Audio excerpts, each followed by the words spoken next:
Hello,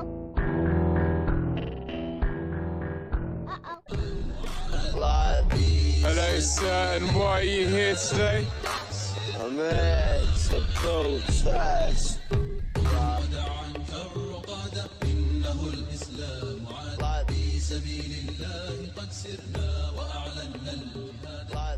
People are angry. A topic we seem to be coming back to with alarming regularity, and I'm afraid one we're going to come back to time and time again. Reports of widespread, systematic child abuse running through every echelon of British society. With a new preliminary report as part of Operation Hydrant, which is coordinating historical and current child abuse allegations across the country. Police forces are setting out more than 1,400 people are being investigated for historical and current child sex abuse. This number, apparently, Mark, includes 261 high-profile figures from the entertainment, political and sporting worlds. So when these numbers become names, when there are names to these numbers, it's really going to hit the fan. There are already some names out there, too. There are already some names out there, the most famous for being Jimmy Savile. We've covered, we talked about Jimmy Savile, we talked about Sir Cyril Smith, we talked about Gary Glitter.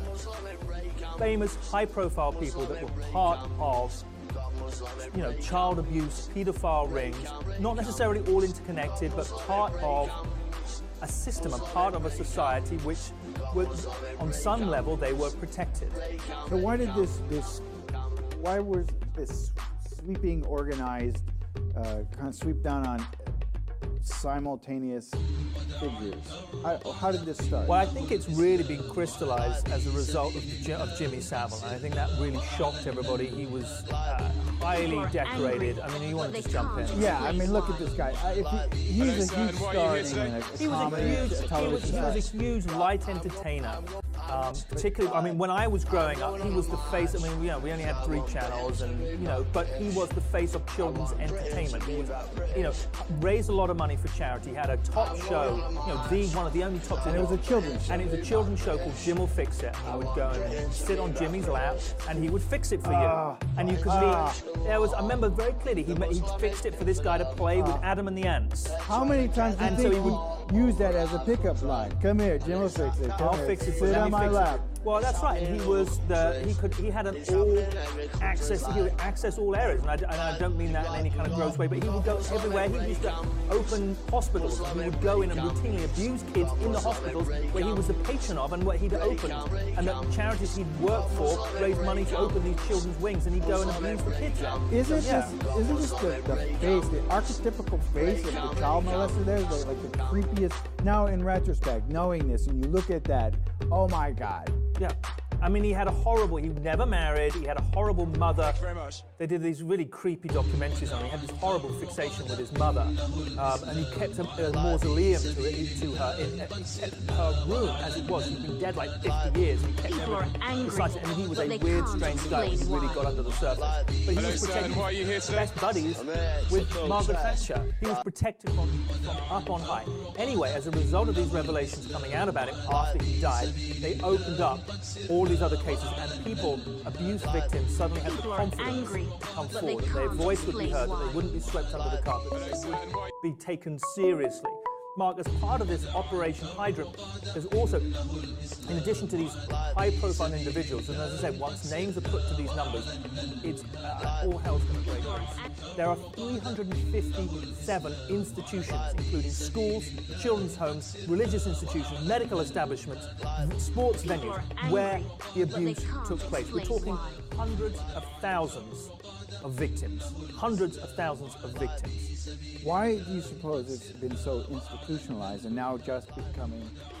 This is a question I was been grappling with. I don't know if it's particular to the United Kingdom. I think in some ways, I feel in some ways it's part of a historical, systematic abuse, as I said, going back to the 1950s, where politicians could get away with whatever they wanted, and it's just been carried on and handed down. And it just, as it becomes more and more, as it grows and as we get closer to modern times, it becomes increasingly embarrassing. And so there are increasing numbers of elaborate government cover-ups, and there's all sorts of stories and reports of critical dossiers and documents going missing and no one being able to account for things because it just becomes politically impossible for anybody to really expose it. But now, hopefully, with the Jimmy Savile thing, it's finally going to expose it. But these numbers are just mind-blowing. It is. And you showed Gary Glitter earlier, and Gary Glitter was a sort of a well-known case that has been ongoing for years.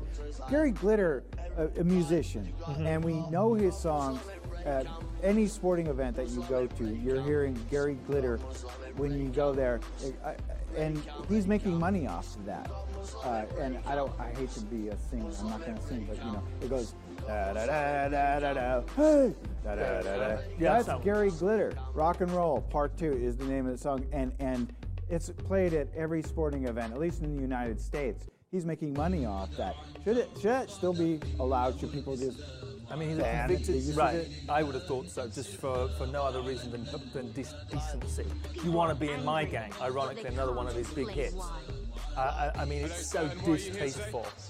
It's just, the numbers are just staggering. This is what Gabriel Shaw, Chief Executive of the National Association for People Abused in Childhood, said. Prolific offenders from all spheres of society, thinking they were untouchable, abusing children, and the most vulnerable in settings where they should have been safest, including schools, care facilities, and religious institutions. And that is really what angers me as much as anything, is that this is just, you know, the abuse is one thing, and I don't want to, but it's the fact that you're supposed to be in a safe environment, and these were, a lot of these kids were unfortunate, forgotten about children in care homes, and then this befalls them. I mean, it's just unconscionable.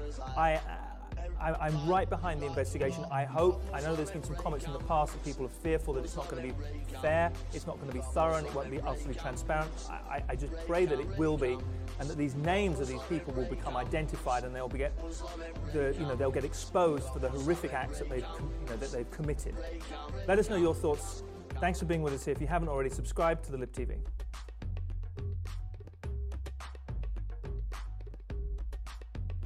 Thank you very much.